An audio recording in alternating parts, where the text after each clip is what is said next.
بسم الله الرحمن الرحيم الحمد لله رب العالمين والصلاة والسلام على أشرف المرسلين وعلى آله وصحبه أجمعين وعلى من تبع هداهم إلى يوم الدين.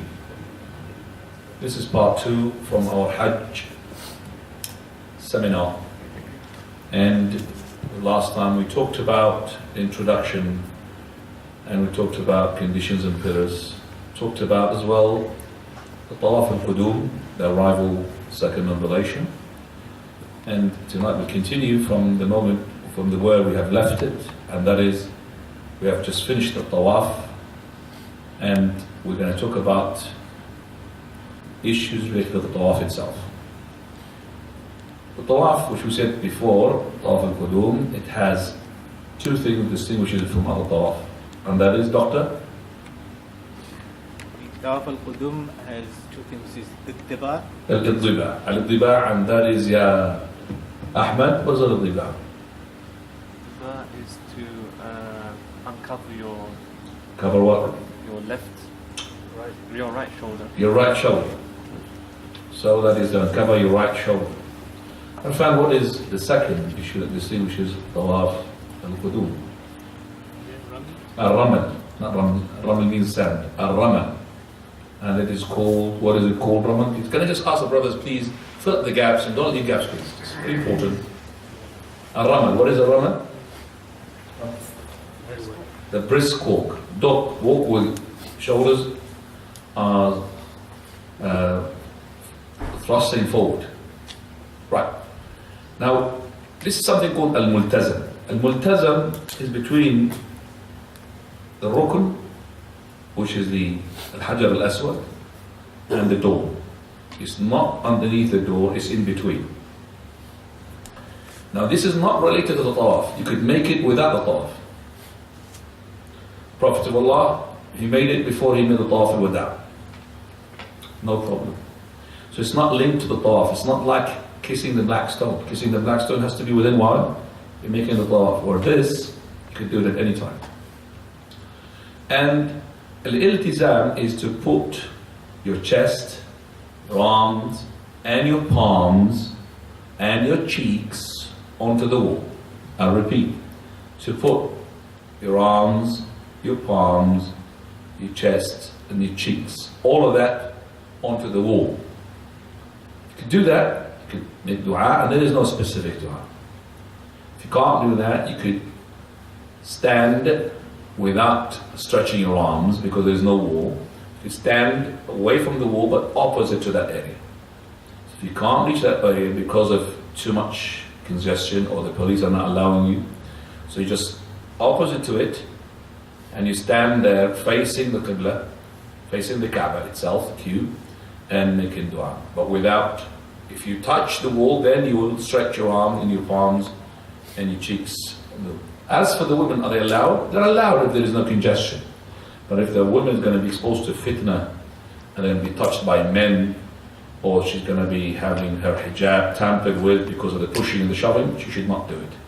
But if there is no shoving or pushing, then there's no problem because the women are exactly as the men in regards of the ibadah. For the Ramal, it is only for the men. The Ramal is only for the men. Even if there is nobody there in the Tawaf, let's say, the women are not allowed to do the Ramal because the Ramal was made for the men. The reason behind it was for the men. As for the Sa'i, we're going to talk about it, it will be the running. That's for men and women. But because of the fitna, there's men there, but there's no men, there's cameras, you can see the women. When they run, then they will be fitna exposed. Okay? Now once you finish the Tawaf, in the last round, you don't say Bismillah Akbar, because you say Bismillah Akbar at the beginning of each round.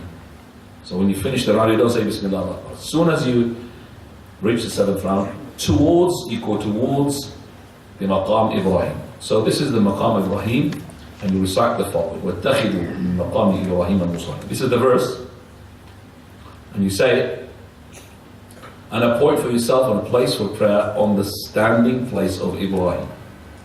This is where Ibrahim ﷺ used to stand when he built the Kaaba to see the equilibrium of the building. So he used to stand there, make dua there as well, and all of that, he was in that area. Maqam Ibrahim. So, وَاتَّخِذُوا مِن مَقَامِ إِبْرَاهِيمَ مُصَلًّى. Don't forget to cover your right shoulder. So as soon as you finish the seventh round, don't forget to cover your right shoulder. Now put the maqam between you and the Kaaba. It doesn't mean that I have to stick to the maqam. I could be as far as 1 mile away. I could be in the other building. Doesn't matter. We just go out of that building or the second building. As long as I'm in the direction where the maqam is between me and the Kaaba, then I offer 2 rak'ah. These 2 rak'ah, we call it rak'at al-tawaf. For every 7 circuits, you make 2 rak'ah. Whether it is tawaf al-qudum, tawaf al-wada', tawaf al-ifada, voluntary tawaf, so with 7 circuits, 7 rounds, finishing with 2 rak'ah. These 2 rak'ah, as I said, in the tawaf al-qudum, you make sure you cover your shoulder because you might expose your right shoulder and then you'll be under the threat of that your prayer is not going to be accepted according to Imam Ahmad, which is the hadith that supports it actually. Recite in that salah, first rak'ah, after the Fatiha, قُلْ يَا أَيُّهَا الْكَافِرُونَ, and قُلْ هُوَ اللَّهُ أَحَدٌ after the Fatiha in the second rak'ah. So this first rak'ah after the Fatiha, قُلْ يَا أَيُّهَا الْكَافِرُونَ. Second rak'ah after the Fatiha, قُلْ هُوَ اللَّهُ أَحَدٌ. If it's not possible, and it is possible, to make the maqam between you and the Kaaba, then you could pray in any direction, but it is possible. If you should go far away, further to the back, there will be space, no problem. This is the maqam. That means what is inside, not the structure itself, but this is where the place of the foot of Ibrahim alayhi salam.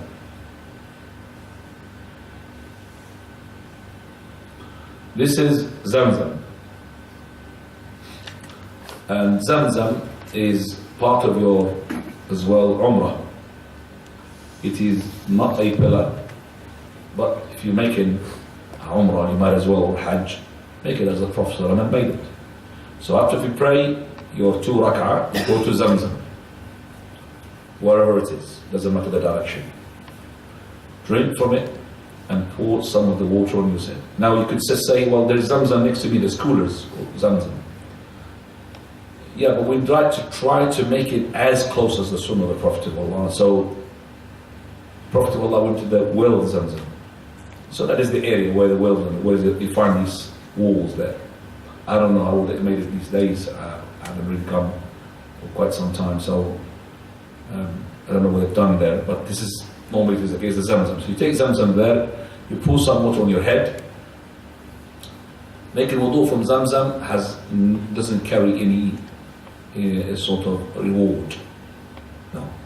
When you drink and you pour on top of your head, in that sense, it's not for somebody who have to give you Zamzam, you say, "Well, put it in my head." No. It's in that, you could say, Tawaf al-Qudum. Tawaf al-Qudum. If you're making Umrah. So you put the Zamzam and then the Tawaf al-Ifada is when you do it. We'll see it inshallah for the Hajj. Now, you may say the dua of Abdullah ibn Abbas, which we're going to see in a minute inshallah. Then you return to the black stone.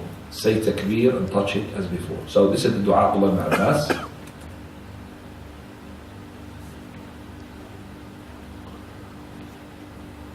Allahumma inni, which is the last one, the third one. Allahumma inni as'aluka ilman nafi'a wa rizqan wasi'a wa shifa'an muqita. So if you drink it, say, "Oh Allah." If you say it in Arabic, it will be better. I ask of you beneficial knowledge, and I ask of you abundant provision and a cure from all disease. That's the dua of Abdullah ibn Abbas radiyallahu anhuma. Prophet of Allah said, "Ma'u Zamzam lima shuriba lahu." Ma'u Zamzam is for whatever purpose is drawn for. It is actually طعام الطعم وشفاء من السقم, and that is طعام طعم وشفاء سقم, food and also cure. It's a food and it's cure. So if you are having water Zamzam, you could live on it without anything. And that was tested by Abu Dharr, 30 nights, only Zamzam, no dates, nothing, until he had a belly sticking out. SubhanAllah. From the Zamzam. And that's when the Prophet of Allah, when he said to him, Messenger of Allah, I've been drinking water Zamzam 30 nights, because he was waiting to meet the Prophet of Allah. And he was scared of the people of Quraysh. He was trying to, I would say scared, he was trying to meet off the Prophet of Allah because he doesn't know him. As for him, he's not scared, because as soon as he had seen the Prophet and declared in his Iman straight away with him, because he was himself a person does not prostrate to idols. And as soon as he had the Prophet of Allah calling to the Tawheed, he came to embrace Islam. So as soon as he embraced Islam, he said, Messenger of Allah, do you allow me to boast, to talk about it, to declare my Iman? He said, go ahead. So without Abu straight away, Ashhadu la ilaha illallah, in a place no Muslim would dare to say that word. And that's when the people started to beat him up. And then Al-Abbas, the uncle of the Prophet, came, he said, by the way, this guy is from the tribe of Ghifar, you don't want to mess about with those people. They let him go. And then he said, La ilaha illallah, ashhadu an la ilaha illallah. So he's a man, he's not scared. Right. The sa'i. After you finish the Zamzam, don't forget to go to the Black Stone. This is a thing that is skipped by so many people. They don't even heard about it. After the Zamzam, you go back to the Black Stone. Before you go to the sa'i, go to the Black Stone. You reach as close as possible. It doesn't mean as close as possible meters. No, it could be in another building, but you can't reach into the Sahim. And if you can't touch it, then you do just the same thing when you were doing Tawaf. So you just what? Put your hand towards it. Even if you can't see it, it's far away. Put your hands towards it. Say Bismillah, Allah Akbar. So don't forget that. Then you head towards a sa'i, which is called in the Quran and Sunnah, Tawaf also. And you head towards the Safa. This is the summary of the sa'i. Start with the Safa, recite the ayah, make the dhikr, walk to the Marwa, on the Marwa, do the same on the Safa, walk back to the Safa, complete 7 laps in the same manner by following your steps. Right, finish at the Marwa. These are the 7 laps. So from Safa, Marwa 1, Marwa Safa 2. You have to finish 7. Right, let's just go now to the details. When reaching the foot of the Safa, so as you're going to Safa, you recite only once. Only once. I'm going to put it here as well to make sure. Under a second. I don't.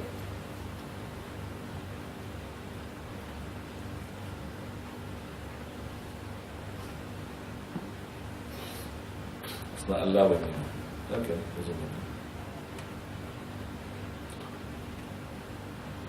Right. Only once. Inna Safa wal Marwa. That means only once. You don't go every time you go to Safa, you recite it like the people do it. So only once.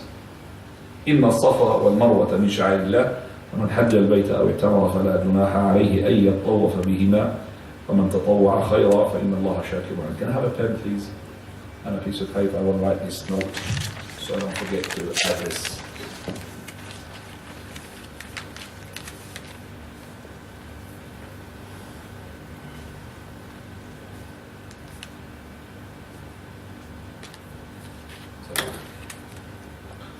You spare pen? No, this is.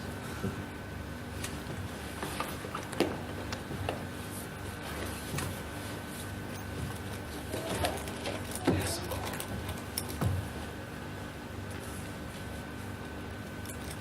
Right, coming back, then you say, نبدأ بما بدأ الله. So only once as well. Which is, we begin with that which Allah begins with. Because when Hajar, she made the sa'i, she made it from the Safa. So Allah made it from the Safa. Went to Marwa to look for the water. So there was no women, there's no men, and there is no cameras who would have let the women to do the same thing as the men in terms of running now. Then climb the Safa until you see the Kaaba. Now, you might not see the Kaaba these days. It doesn't matter, you reach as much as you can. They don't let you to go, by the way, to there because they've got glass already, rocks. But as much as you can. Once on top of the Safa, face the Kaaba and say the following: Allahu Akbar, Allahu Akbar, Allahu Akbar. لا إله إلا الله وحده لا شريك له له الملك وله الحمد يحيي ويميت وهو على كل شيء قدير لا إله إلا الله وحده لا شريك له أنجز وعده ونصر عبده وهزم الأحزاب وحده. Then stretch your hand for dua, just put your hand for dua and make your own dua. So you say the dua of your own, which is not specific, it's the way that you want it. And after that, if you dua, put the hand down and then go back again to say Allahu Akbar, Allahu Akbar, Allahu Akbar, up to the end. And after you finish, put your hands again up, say the dua, and then when you finish your own dua, put your hands down, and then make the dhikr, Allahu Akbar, Allahu Akbar, Allahu Akbar, La ilaha illallah, to that finish. So how many times we will do the dhikr? 3 times. And how many dua? 2. Dua or make it 2. So dua is twice. So I'm going to put that, slide 90. Dua is to be made what? Twice. Whereas dua is twice.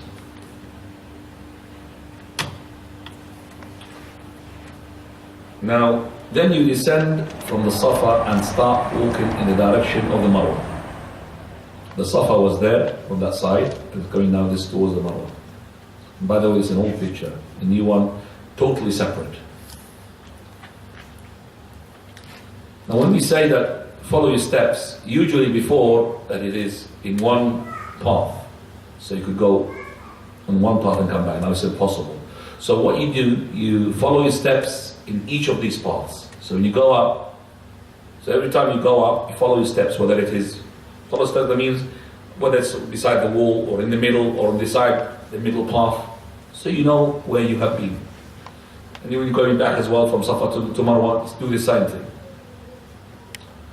Now, you walk until you reach the green signpost. That's the green signpost, there it is. It's a green here. And it will stretch on top of the wall all the way down, it's green.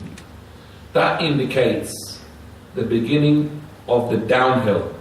You see the Safa and Marwa, the two hills, in between them the valley. So when you reach the bottom of the valley, there's no valley there because everything's flat now. So they have to make the valley for you by making a sign where it starts and where it ends. So before we had these nice tiles and granites and all of that, we had but mountains. Okay. So they have leveled it and they made these signs. Just tell you the start and the end of it. So this is when you start running. You start running. So you walk until you reach the signpost, then you run as much as you can in a medium pace. You're not racing with somebody else, till you reach the next green signpost. It is, you can imagine that she wanted to accelerate herself in order to go on top of the mountain. Because you go a bit down, you're not going to be, if you're slow, you're not going to be able to climb up. So it's like an acceleration to go up. And then once you reach the other signpost, you start walking towards the Marwa. Do upon the Marwa as you did upon the Safa, which means you face the Kaaba and dhikr and dua. How many dhikr? 3 times. And how many dua in between? 2 times. And that completes one form. 91. Dhikr. Dua. Face. Qibla. Right. Then you return, you send the Safa, running between the 2 green signposts, exactly the same as in the second lap. Then you turn to the Marwa and so until you complete 7 laps, finishing upon the Marwa. Follow your steps as we have said. You may say this dua inside.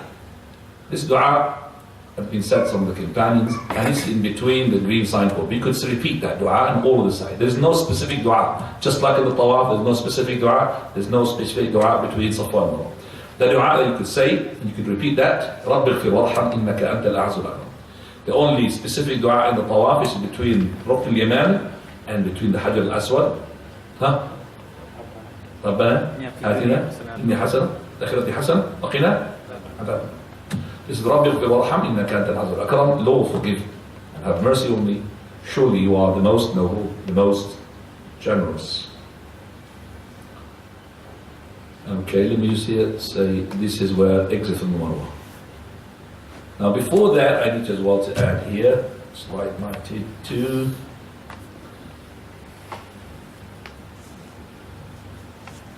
No dhikr on the Marwa. And as well, I'm going to do that as well on the Tawaf. I don't know which slide it was. No. Bismillah, Allahu Akbar.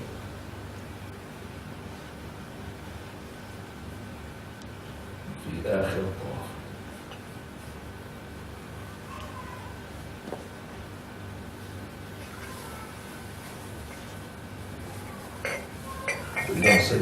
So in the last lap, as well the same thing. Some people, when they start on the Marwa, they make the dhikr and the dua. It is only on the start, not at the end. Do you understand? Doctor is looking at me. He's like, I don't understand what I'm talking about. I said the dhikr and the dua is at the beginning of the tawaf. So for example, Bismillah Allahu Akbar, when we started on the Safa, go to Marwa. So I'm going to start now another one. Bismillah Allahu Akbar, Allahu Akbar, Allahu Akbar, Allahu Akbar, La ilaha illallah. Then when I finish on the Marwa, I don't do the dhikr. Because the dhikr and the dua is only to start the dua, the sa'i, the salah. Is that understood, Ahmed? Hopefully you understood. So when you are on Safa, you start saying Allahu Akbar, Allahu Akbar, Allahu Akbar. La ilaha illallah wahdahu la sharika lahu wa mulku lahu al-hamd yuhyi wa yumiitu kulli shay'in qadir. La ilaha illallah anjaza wa'dah wa nasara 'abdah wa hazama al-ahzaba wahdah. And then you make your dua, and then after that down, and then again Allahu Akbar. So you go down, and then you do it in the Marwa. You go up to the Safa, then Marwa, Safa, Marwa. And when you finish the seventh Marwa, you don't say that, because you finish it. You only say it at the beginning of that. And that saves a lot of time, about 3, 4, 5 minutes. The last thing they're going to do now, we'll finish your Umrah. What time is it done? 22. 22. Please give me your hand 5 minutes before. Shorten or shave the hair of your head, thus ending the Umrah. Shaving is better only when there is enough time for the hair to grow. Now I would say, I'm going to change that as well. I would say that Prophet ﷺ, he did not shave, he had cut. So if you make it Hajj, the cut is better. I was saying here, because some of the scholars said if there is time for the hair to grow, no, cutting is better. So that's 93. Cutting is better for Hajj. Right. Now how you cut, we're going to see it, the bald does not do anything. So there is no such thing that you put the razor on top of your head and you just pass it on. You're bald. Hair has to be trimmed, if it's going to be trimmed, from all over the head. That's for the men. It is not sufficient to cut the hair from the sides only.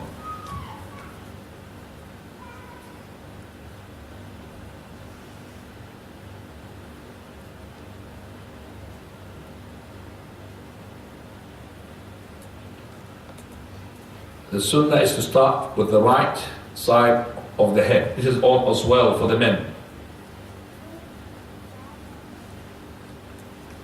And the woman, this is the woman, gathers her hair, then shortens it from the end to the length of a finger joint. So that's the much. Finger joint that much. So she gathers her hair, but she has to do it where nobody can see her hair. So it's better for her to wait until she goes to the hotel. If there's no hotel or whatever's too far, then she has to be, nobody's there to see her hair. So to collect her hair, to cut that finger joint. Where the man has to cut from all the sides, starting from the right, then to the left. Start with the right, then the left. So it's not just a cut here, and that's it. No. To cut from all of the sides, like shape, proper cutting. Okay, no harm, I said, if someone, male or female, who's still in his state of ihram, to shave others. So it's no problem. It's not like hunting for somebody else. It's not hunting, it's a shaving. Everything that became forbidden to you upon entering ihram now becomes permissible again. So you are not in a state of ihram, totally free to do whatever you like, as long as halal, of course. Now the pitfalls of the sa'i. Raising the hands upon the Safa and the Marwa as in Salah. People do like this. I've seen them. They're doing the dua, they do like that towards it. Okay? It's like saying Allah Akbar in Salah, do like this as well. It's not right. And you see them. Still a lot of that. Jogging all the way between the Safa and Marwa. It's only between the green signpost. And reciting the ayah every time you go to the Safa. That's only once you do it. Some pilgrims think that the lap is to go and come, so they make it 14. Reciting a particular dhikr, there is nothing like that, is only what we have said. رَبِّ اغْفِرْ وَارْحَمْ إِنَّكَ أَنْتَ الْأَعَزُّ الْأَكْرَمُ. Now after that you stay in Makkah, you wait for the 8th day of Dhul Hijjah. Make sure that you invest in that. So if you did tamattu', you completed your Umrah, and now remain in the state of Hil, being not state of Ihram, and until the day of Tarbiyah, the Hijjah, 8th. While in Mecca, use your time wisely, precious time, avoid wasting excessive time on shopping and idle discussions. In the Haram, the reward of good deeds is multiplied many times. As for the sins, is not multiplied, but will be considered greater. And try to attend the Jama'ah in the Masjid al-Haram, not compulsory for travel, but try to attend it. It's not compulsory, but try to attend it because of the reward. If you miss the Jama'ah in the Masjid, try to pray in the Haram. Each Salah there is better than 100,000 Salah elsewhere. Make optional tawaf as much as possible. So, somebody asks, which is better for me to go pray or tawaf? No, tawaf in your case is better. Because you're not going to see the Kaaba all the time. Tawaf. So it's better for non-Makkiyin than Salah in the Masjid al-Haram. But do not exhaust yourself. Each tawaf consists of 7 rounds, followed by 2 rak'ah behind Maqam Ibrahim. Keep yourself, and by the way, the tawaf of voluntary is much easier because you can put your socks on. When you put your socks on, it would be more relaxing than having your bare foot. Keep yourself busy with salah, recitation, Quran, tawaf, dhikr, and reflection. Make lots of that. Do not neglect other forms of ibadah, charity, fasting, help others, say salam, smile, all of that. Do not walk in between a praying person in his sutra. If he doesn't have a sutra, then try to pass beyond his prostration spot. When entering the masjid, pray 2 rak'ah of tahiyyatul masjid, in case you do not intend to make tawaf. So if you make a tawaf, there's no need because you're standing up. If you want to sit down, you have to pray tahiyyatul masjid. And there is no such thing, tahiyyatul masjid of the haram is the tawaf. That hadith is not sahih. Be aware of professional beggars, because they know how to tell stories and how to cry and how to pretend that they've got no arm or no leg and all of that. Right, so let's go now to explain that Hijr al-Hatim is part of the Kaaba. If you get a chance to enter the Hijr, make sure that you pray within 10 feet next to the Kaaba, because you're going to be inside the Kaaba. While staying in Mecca, perform before or after Hajj. Some pilgrims decide to perform multiple Umrah, sometimes in the same day. The best practice is not from the Sunnah of the Prophet ﷺ. Companions did not do it, Prophet did not do it. Some can be said to Umrah after Hajj. It's not right as well to make Hajj mufrad and then to make Umrah after that. Repeating the Umrah incurs hardship and causes many pilgrims to miss the fard prayers because of tiredness. So the exception here is for Umrah, is which one performs for, is that a deceased person, a sick, or an old person who is not able to perform Umrah by himself. So those two, you have an exception to make Umrah for them. Fulfillment of a vow. If you made a vow, then you make a Umrah. One of the best ibadah while in Mecca after completing the Umrah is Tawaf. One can do as many Tawaf as wishes, as long as it's 7 followed by 2 rak'ah. 7 followed by 2 rak'ah. Now going to the Hajj. Got plenty of time, alhamdulillah. Hajj, step by step. Hajj summary, 8th day, we're going to have to do Ihram. And we're going to go to Mina. 9th of Hijjah, the day of Arafah. And then during the night we're going to go to Muzdalifah. 10th of the Hijjah, we're going to make which is the Eid al-Adha. We're going to make the Rami of the Jamrah of the Aqaba. And we're going to make the slaughtering. And we have, alhamdulillah, plenty of days to make slaughtering, 4 days. And we're going to make the shaving, the cutting, Tawaf al-Ifada, the sa'i between Safa and Marwa. 11th and the 12th, and if you wish the 13th, they are Rami of the 3 Jamarat, and last day Tawaf and Wada, and that's the Hajj finished. So, these are the geographical locations that you need to make sure that you understand them. Okay, you have Masjid al-Haram, which is the Kaaba, Mina, Muzdalifah, and Arafah. Those are the places of your Hajj. In Umrah, you're only where? In the Haram. That's your Umrah. But the Hajj will involve these areas: Mina, Muzdalifah, and Arafah. Look how Mina and Muzdalifah, they are stuck together. So if you step out of Muzdalifah, you're going to be Mina. Step out from Mina, you're going to be Muzdalifah. Arafah is separated.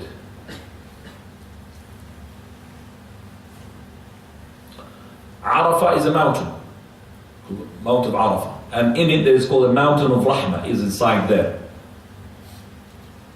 Aziziyah is where people, they go to reside while they're in Hajj. Some of them, they do that. And these are the areas of Jamarat here. This is the Jamarat area, where you're going to be throwing your pebbles. Masjid al-Khif, that's where it is encouraged for you when you are in Mina to pray in that masjid if you can. 70 prophets prayed in that masjid. Masjid al-Mash'ar, or al-Mash'ar al-Haram. We made a masjid there as well. And if you can, if you're in Muzdalifah later on, we're going to tell you if you can to go there, but we don't advise you if you don't really done the Hajj before, because you might lose your company. And it's very, very easy to be lost there. Masjid Namirah, this is where the khutbah of the Hajj will be, the khutbah on the day of Arafah. Part of it is outside, and part of it is inside. Part of it is outside, the Arafah, and part of it is inside. This is the mountain we call Mountain of Mercy, where they believe that Adam was sent down when he was created, though we don't have a proof for that. And there's no specific merits for that mountain. You find people, unfortunately, out of ignorance climbing that mountain, even engraving their names on the rocks there, and Allah understand. Right, these are the distances now. If you want to walk it, but it's not really good if you are with sisters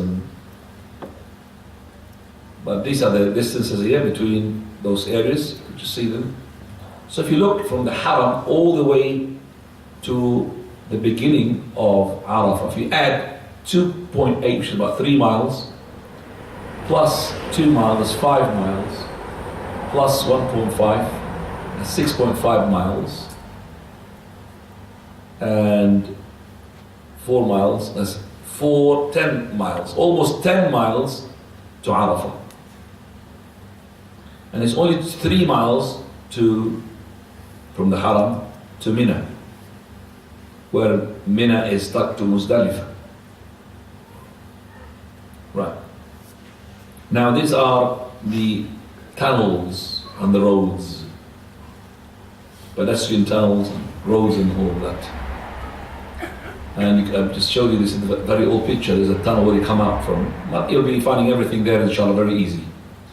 Now we're going to be the Ihram, which is on the 8th day. So if you are coming from outside, then you assume you're from outside the mawaqit. If you are within the mawaqit, then you assume ihram within your place. But if you are inside the area C, and you're going to be bound there to be there, because after you finish your Umrah, you're going to go outside Mecca. So you assume ihram from your hotel, from your place, to go to Mina. Ihram for Hajj, you do the same thing that you did in the ihram for Umrah, but you say labbaik Allahumma bihajj. So you say, instead of labbaik Allahumma bi'umrah, say labbaik Allahumma bihajj. That's the difference. And you do that in your hotel before you go to Mina, on the 8th day of the Hijjah, after sunrise, well after sunrise. You continue the talbiyah, and then you throw the pebbles at Jamrat al-Aqaba on the 10th day. So talbiyah after that, labbaik Allahumma labbaik, labbaik la sharika laka labbaik, inna alhamda wa ni'mata laka wal mulk, la sharika lak, labbaik ilaha al-haq, and the others we have talked to you before. It's recommended to add the following words straight after the starting of the Hajj, which is the same thing that we have done in the Umrah. Allahumma hajjatan la riya fiha wa la sum'ah, Allahumma mahilli haythu habastan. So, O Allah, intend Hajj without showing off. The other one, O Allah, declare state of no ihram wherever you restrain. If something happened to you, you don't have to do anything. No penalty, put your clothes on and go home. The 8th day we said, you're going to go to Mina. Go to Mina in the morning. And that is in the morning after sunrise.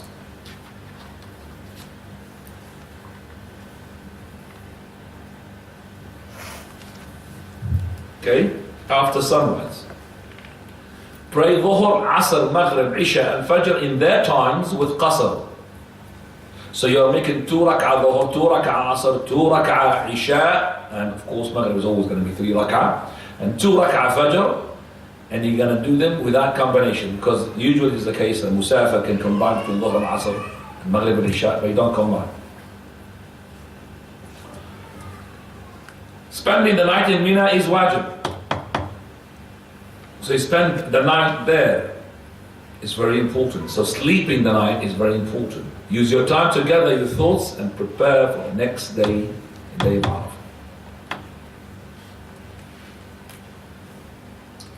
Masjid al-Khif, as we have talked about, prayed in the Masjid al-Khif. It is reported that 70 prophets prayed in this masjid. We don't know which prophet, but we know the Prophet Muhammad prayed in it. This is Mina, and this is where Muzdalifah. This is the site to Mecca. This is Aziziyah, and this is the Jamarat area. Masjid al-Khif and al-Mash'ar. And this is where your sheep will be slaughtered.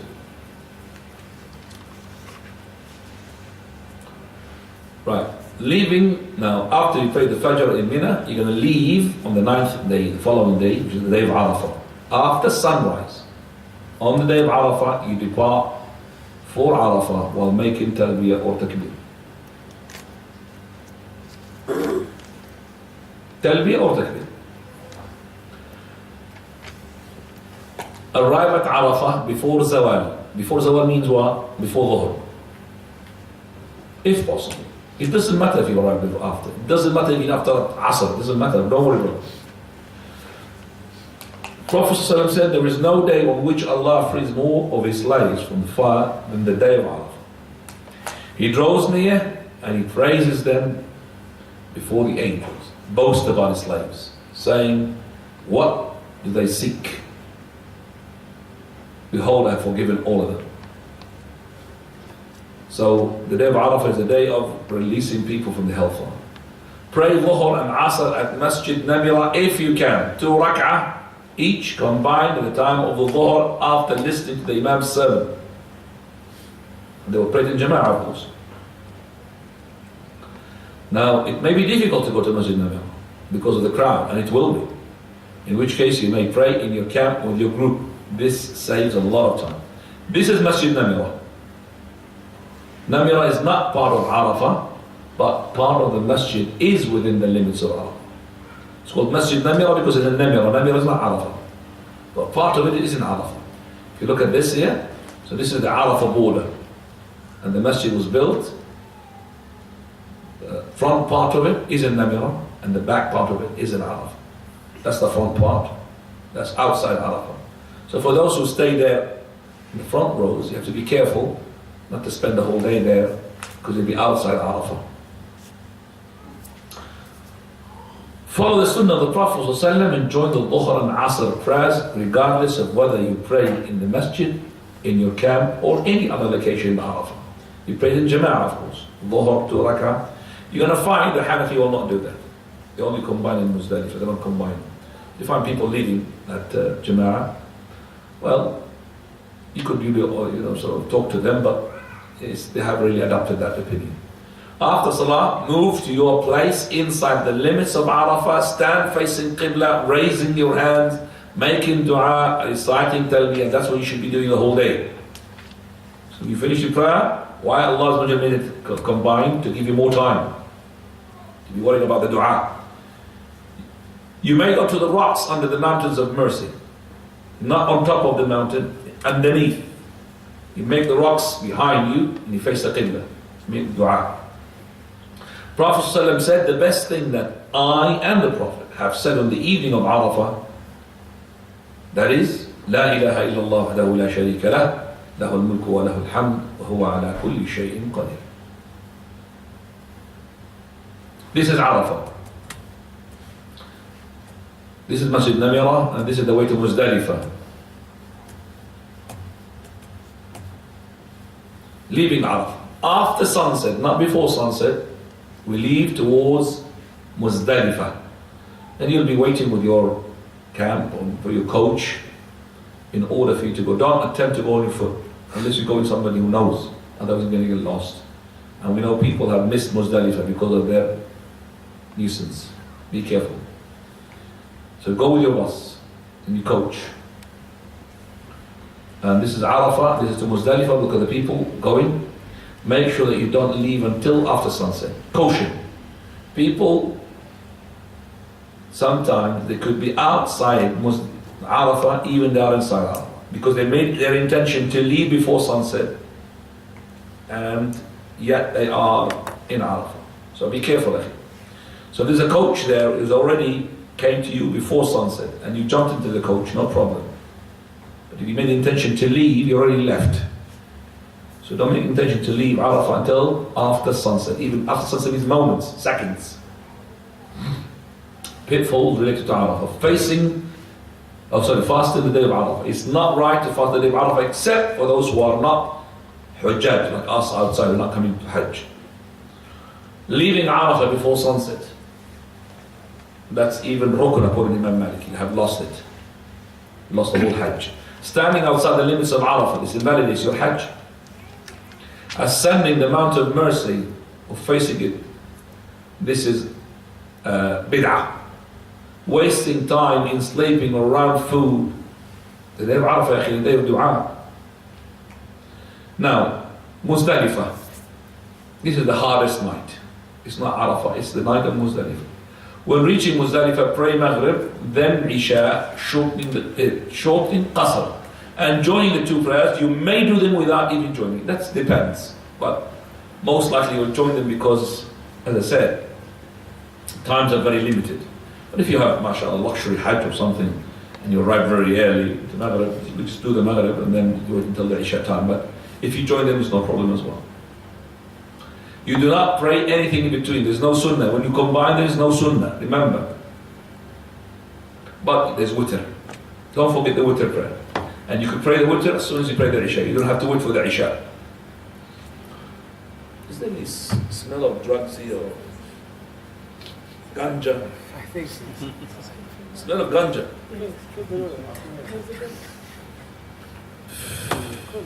Look, you just tell these people who are the Muslims that are outside, as you see the kids hanging. But there, Maybe this side. you just tell them that we are really killing us. It's not from here, it's not from there. Huh? Maybe that side. This side. Coming from this side. I think so, yeah.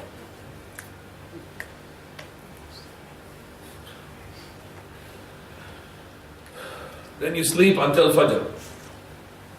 Pray Fajr at the beginning of its time. Can you just go outside and just smell it? It's there, close the door from there, open the door from here, please. Is it there? Yeah. 100%, yeah? Open the door from there, please. Is it there, brother? Do you smell there something? Sorry? Can you smell? Do you smell? There is kind of a strange smell coming from this side, I have to say.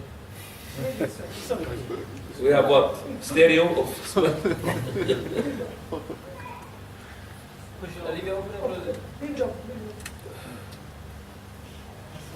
Right. You sleep until Fajr. Pray Fajr at the beginning of its time.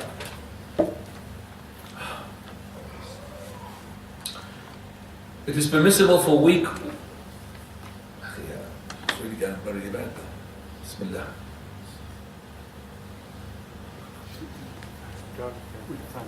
Can you get the fans on, please? Get away from me. Oh, I'm gonna be a mask. How do these people smoke it? You smell it here. You can smell it there. It's powerful.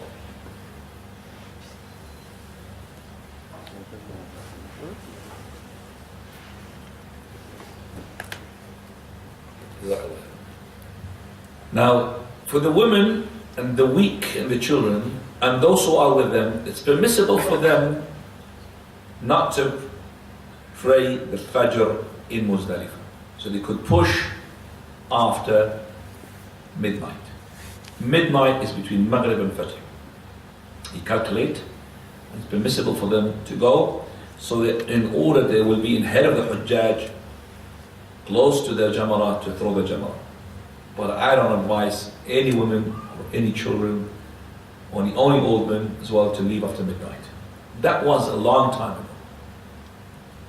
But now these days, alhamdulillah, everything is being facilitated. So you could go to your camp in Mina, stay there, and don't throw the Jamarat early in the morning after sunrise. No, you could throw it 12 o'clock, 1 o'clock, 2 o'clock in the afternoon, 11 o'clock, well after. You'll have plenty of time. Plus, mashallah, the Jamarat these days is like runways. You know, the runways for airplanes, runways, mashallah. It was not like as dangerous as before, it was really dangerous. So it is permissible, but we say it is not advisable. Now, you come to the Mash'ar Haram, but you don't know where the Mash'ar Haram. You stay in your camp in Muzdalifah, wherever you are. Some people even did not make Muzdalifah. They were camping all night, and they were not in Muzdalifah. They found out they were outside Muzdalifah borders because of they're lost.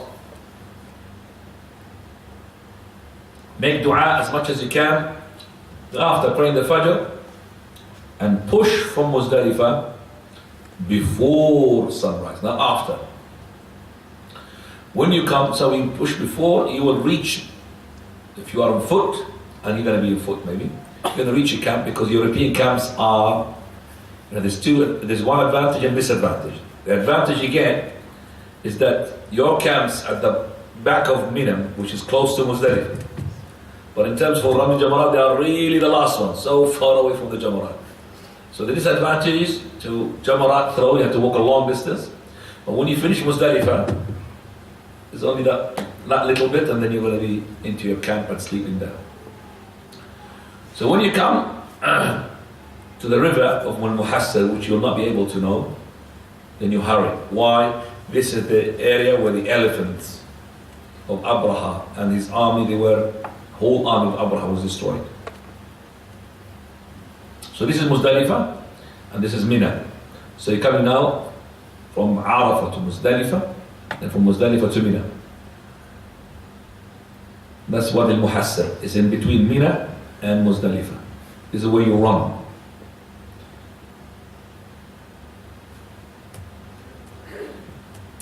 Now, what is other things which are people do wrongly? Delaying the Maghrib and Isha prayer until after midnight. That's not right. To do them before midnight. So even if you haven't arrived into Muzdalifah before midnight, pray them wherever you are. Maghrib and Isha. Maghrib 3 rak'ah, Isha is 2 rak'ah. Spending the night outside the limits of Muzdalifah, it's a wajib, compulsory. Thinking that the pebbles have to be collected from Muzdalifah. No, you can collect them even from Mina, from anywhere. Leaving Muzdalifah before Fajr for fear of crowd, no, don't do that. We said the weak people, yes, but we said it's not advisable. Staying in Muzdalifah until after sunrise. That's not right. You push from Muzdalifah before sunrise. This is now the day of Al-Hajj Al-Akbar, which is the day of Al-Adha, the 10th of Dhul Hijjah. You arrive in Mina in the morning. This is the busiest day of Hajj. You will be doing the following: stoning the Jamrat Al-Aqaba with 7 pebbles, sacrifice an animal, and that's going to be deputized. You're going to be already paying it, so you don't have to worry about that. Shave or trim of your hair. Shaving this in this way, we're going to talk about it better. Tawaf al-Ifada, that's the very hard one. And Sa'i, and the Sa'i is only recommended, it's only compulsory if you haven't done a Sa'i in your Umrah. You already done your Sa'i, so you don't have to do the Sa'i. It's recommended, but it's not compulsory. And that saves a lot of time. Because the hardest one is the Sa'i of the Ifada. Sunnah is to perform the above in the mentioned order, but no harm to do them in any order. So you could do the shaving before the sacrifice, sacrifice before the stoning, stoning before, okay? Everything, you could do anything you like. Which one is to start first? You can even do the sa'i before tawaf, but not in tawaf al-qudum. In tawaf al-ifada you could do the sa'i before the tawaf, but in tawaf al-qudum no. It has to be first tawaf, then sa'i. And I'm skipping the ahadith that links to it. Now, the throwing the jamrah, wisdom behind throwing the jamrah is to follow the sunnah of the Prophet Muhammad ﷺ, which is the sunnah of Ibrahim alayhi salam.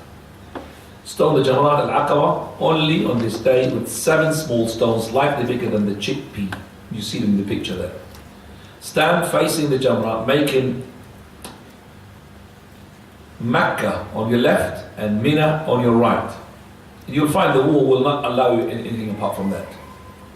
You'll find the people throwing it, where on their left is Mecca and on their right is Mina. Takbir, Allahu Akbar. The stones has to fall into the circle. It's not to hit the wall, to fall into the circle. So there's each wall is around a circle.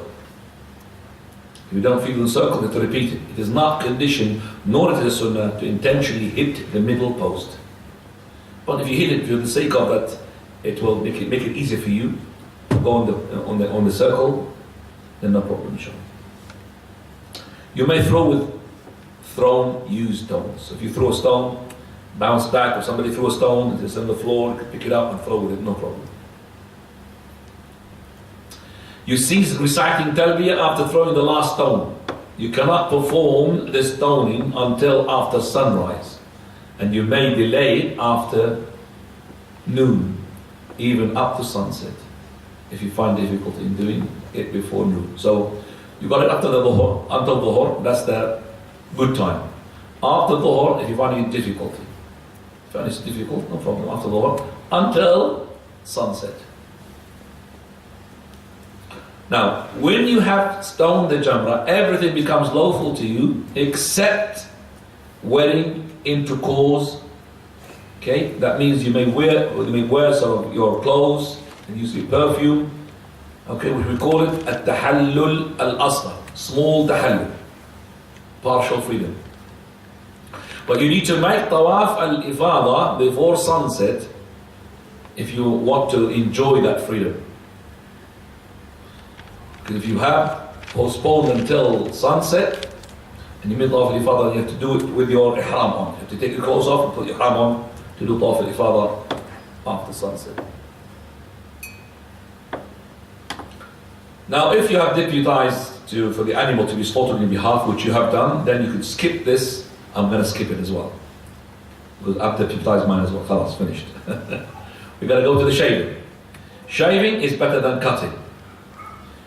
And shaving is better, as I said. The bald does not do anything. We said, if you shorten the hair, do it from all over the place. Start from the right, and then the left side. The woman gathers her hair, then shortens from one end. As we have said, no harm for someone to do it for someone else, even if he's not. If he's in the state of ihram. Now, Tawaf al-Wada' is the last thing. Then you go off that day to Mecca and make Tawaf al-Ifada. Sorry, not Tawaf al-Wada', don't do that. Tawaf al-Ifada in the same way is in the Tawaf al-Arrival, except that there is no uncovering the right shoulder and there is no brisk walk. So you could do it with your normal clothes as long as before sunset. As before, pray 2 rak'ah behind Maqam Ibrahim, if possible. And you do the same thing with Takhidul Maqam Ibrahim Musalla, same thing. You recite that dua, and then you recite 2 Qul Ya Al-Kafirun and Surah Qul Wallahu Ahad. If you didn't do this tawaf on this day before sunset, then you need to return to your ihram state and put your ihram clothes. If the menses of the woman did not stop where she must leave with her group and she can stay behind, then she should arrange to stay behind with her mahram. So she cannot leave. And she cannot just, for example, tie herself up and keep her blood in check and then make the tawaf while she's with the blood. That's not right. Sa'i between Safa and Marwa. Then you do sa'i between the Safa and the Marwa as before.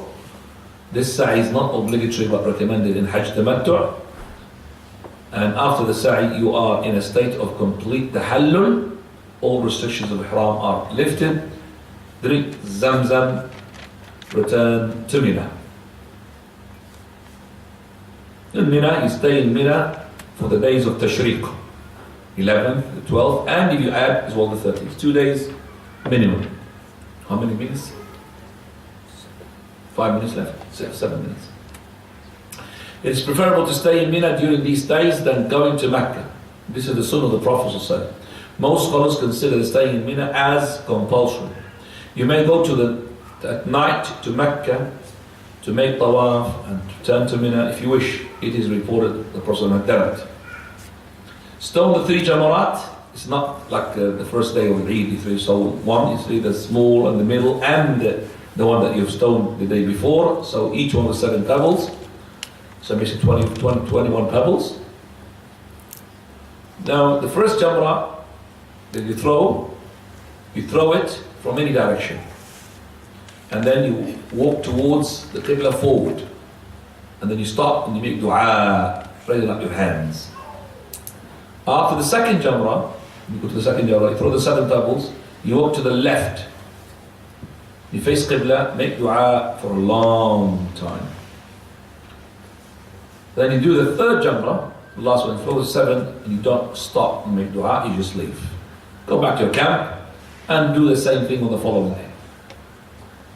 You may leave Mina before the sunset if you wish after you perform the Rami on the 12th of the Hijjah. Staying to perform the Rami on the 13th is preferable, as is the Prophet's Sunnah. What is wrong here? So to be performing the Rami during the days of Tashriq before Dhuhr. Don't do it before Dhuhr, it's always after Dhuhr. Throwing the pebbles all at once. Can't do it, you have to be one after the other. Thinking that the pebble has to hit the middle post. No. Doesn't have to hit the wall. Putting the pebbles into the circle without throwing them, without casting. You have to cast it, you have to throw it. You can't just drop it, for example. Casting more than 7 pebbles is not allowed. Pushing and shoving. Throwing objects instead of pebbles. Umbrellas, shoes, sticks, rocks. It's not right. Making tawqeel and you're not in need. So a person who is ill, yes, he could make tawqeel. Tawqeel means deputize. Please throw on my behalf. When you throw on behalf of somebody else, to finish yourself and then you do him. So you do 7 pebbles and then you start doing these 7 pebbles. Pitfalls, spending the days of Mina and their nights outside Mina. Not right. Some pilgrims go to Mecca to perform Tawaf al-Wada' and return to Mina. No, ya akhi. Tawaf al-Wada' has to be done the last thing after you finish everything. Leaving Mina before the 12th of the Hijjah. That's not right. Okay, this is the Mina night.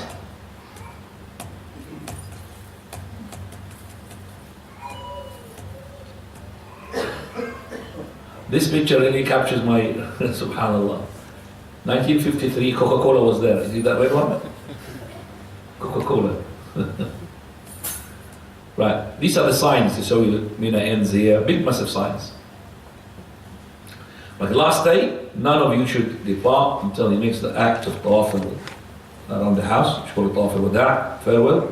It's only applicable to Hajj, not to Umrah, and that's important. So Umrah is not tawaf al-wada'. Farewell tawaf is an obligatory act on everyone doing Hajj except menstruating women and people living in Mecca. People living in Mecca, they don't do it. People who are menstruating women, they don't have to wait. They just go to leave. If the message of women stopped before she had left, then she may do farewell tawaf. But there is no compulsion upon her. When you finish the tawaf, you leave the masjid walking normally, not backwards. Because you see people making dawadat by walking backwards. Prophet ﷺ used to carry zamzam. If you want to carry zamzam, there's no problem, inshallah. Okay. So this is the summary. Quickly. And we've finished. And back home. So you could take that. Hajj in 5 seconds. In 5 clicks. Right. It's 1, 2, 3, 4, 5, 6, 7, 8 steps. Alhamdulillah. And I think by this I have finished. I'm not gonna do this. We'll finish them, alhamdulillah. And visiting the Medina is for you to take it from the PowerPoint presentation. You're welcome to take it, but I'm not going to go through it now. So if you have any questions, please, within 2 minutes. Do you have any questions, please? I'll give you another 10 minutes after the prayer. Inshallah. Yes. Any question? Further? The borders of Haram, Mina, Muzdalifah, and so on, can that be increased when it comes later on? The borders.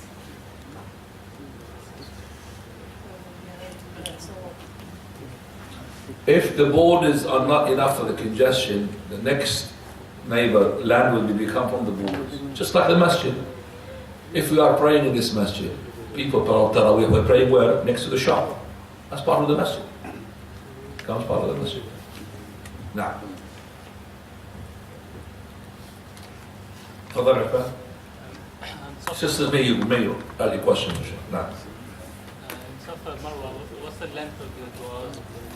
Safa and Marwa, you can make as much as you want dua. There's no limit time, but we would say to these people who are making an act of dua, it's not a dua, just quickly, even some people they don't stop. Safa and Marwa, they don't stop. It's not right.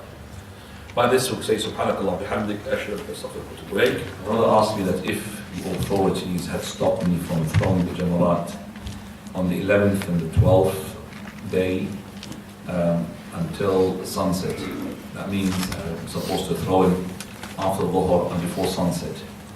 Is it permissible? It is permissible. If the best time is before sunset, before the Isha starts, before the Maghrib starts. Sorry. But if, for any reason, not even for the authorities, there was congestion, there was danger in the life, a person can do them at night. And also for those who are in extreme jobs, they need to, to basically finish the days in one go. They could combine even the Jamaat, which is the 11th plus the 12th. So you could combine 2 Jamaats in one throw, and that is by making them during the night. So you go to throw the Jamarat of the 11th day at any time after Dhuhr, preferably, and it is supposed to be before Maghrib, but as I said, if you've been pushed, no problem. But after the Maghrib starts, then you could throw the Jamarat of the following day, that is in extreme circumstances. For those people at the time of the Prophet of Allah who used to give water to the camels and they have to be with their camels and so on and so forth, he allowed them and يجمع الرمل ليلتين في ليلة, combine the throw of 2 nights and 1 night. جمع يومين في يوم. Now, if you have another question. So this is the first question that's been asked. And there's a question as well from a brother here regarding the sisters of the niqab. So what was the question? Can they wear it? Can they Or quite can wear they it? take it off? The women are not supposed to put the niqab. So there is no men, they're not supposed to cover their faces. But if there are men, then they don't put the niqab, they put a covering. What is a covering? The difference between niqab and covering. Niqab is to be tied up onto the back of her head. The covering is just to throw a piece of cloth on top of her face. And that piece of cloth, or that veil of hers, she could do it by pinning it on the top, okay, and then to throw it when there is men. And covering the face is recommended, it's not compulsory in general, but if the husband or the father who is the wali said that she must cover, then it becomes compulsory. Now, sisters, please can you just pass your questions to the brothers right? Somebody's opened the door, take the question. Now, Father. You mentioned when they're traveling, the people should be making the qasr and not the jump. Can you explain that? The people who are Travelers, they make the qasr and not joining. Why? No. I said in Mina, which is in the first day of Mina, which is the 8th day of the Hajj, we said that they have to pray it in shortened raka'at, not in combination. And this shortening of the prayer is a Hajj ritual. It has nothing to do with being a resident or being a traveler. So even if you're a traveler, you're not supposed to combine these two prayers. Just from that day. Even if you're a resident, you have to pray that prayer shortened. So the Imam of the Masjid of Al-Khif, who is resident, he prays Dhuhr and Asr and Isha, what? 2 rak'ah.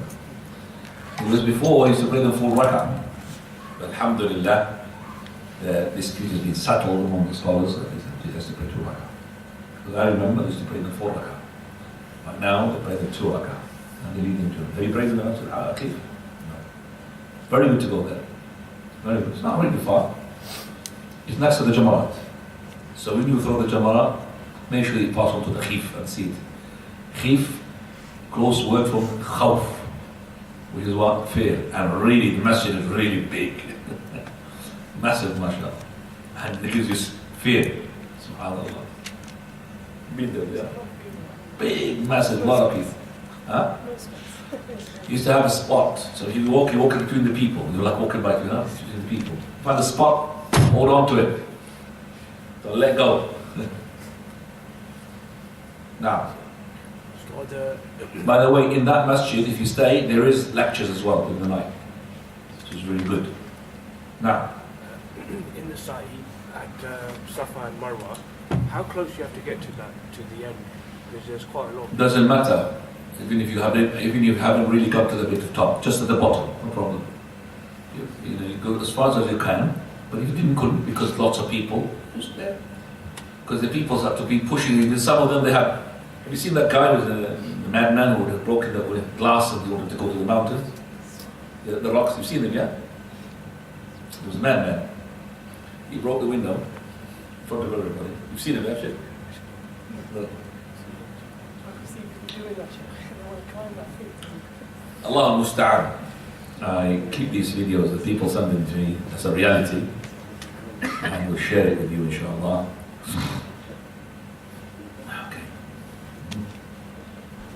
Okay, while I'm doing this, you can just ask me a question as well. So when do you do the...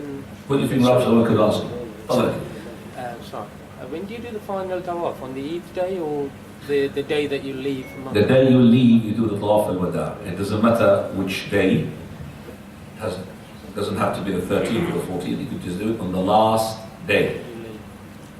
You have to do it before you're about to leave. And you're khalas, you make your mind. Then you do it on that day, inshallah. Jazakallahu khayran.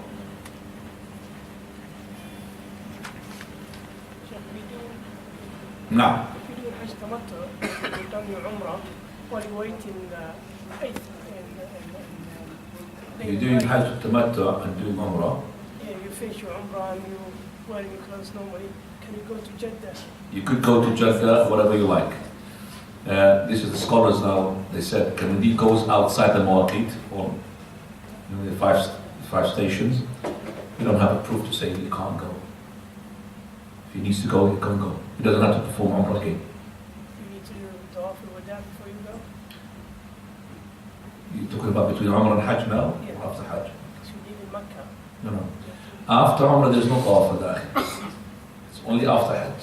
But he's saying to me now, I finished my Umrah before the 8th day of Hajj, and I want to go to leave to Jeddah before the 8th of the Hajj. Yeah, I have no problem. Because the scholar is different. Can he allowed to go outside the haram hill or not? He's allowed. So it is not compulsory upon you to stay inside the haram areas if you're performing your Umrah and you're waiting to perform the Hajj. Now, Can you leave Mina while you... can you Can you leave Mina? leave Mina? To just go to Haram Why? and come back? Or to You mean during the days of Mina? During the In Mina, Mina. You're allowed, Prophet, to make tawaf and come back. But to stay there most of the night in the hotel and cool and then come back, no, you're wasting ajr. Ajr is to stay in Mina. But you could go to make tawaf and come back, no problem. Now, The women in their particular days, what they can perform or they the cannot. woman is sorry, what's that? In their particular days, what they can perform and what they cannot perform, and what about The woman, what they can't perform? The women in their particular days? in particular days? Menses. Oh, Yeah, in their what- menses what- day. Yeah, what they can perform and what they're not But allowed to we perform. can't, what they can What about- perform, we can't really count that, but we could say what they cannot do from their rituals. If they are on their menses, they're not allowed to do tawaf and salah. So the tawaf includes both, whether it's sa'i and marwa, and tawaf around the Kaaba, and the salah. Of course she doesn't do the hajj, but the hajj is not part of the rituals of, fasting is not part of the hajj rituals. She does not fast, does she? But we don't say the fasting because the fasting is not part of the Hajj. But what is part of the Hajj? Prayer and Tawaf. So those are the ones that are not allowed to be done. And apart from that, she's allowed to make dhikr, she make the Hajj and the dua and all of that. The Quran recitation and to make the ihram and make Allah bi Umrah and make Allah bi Hajj. No problem. Okay?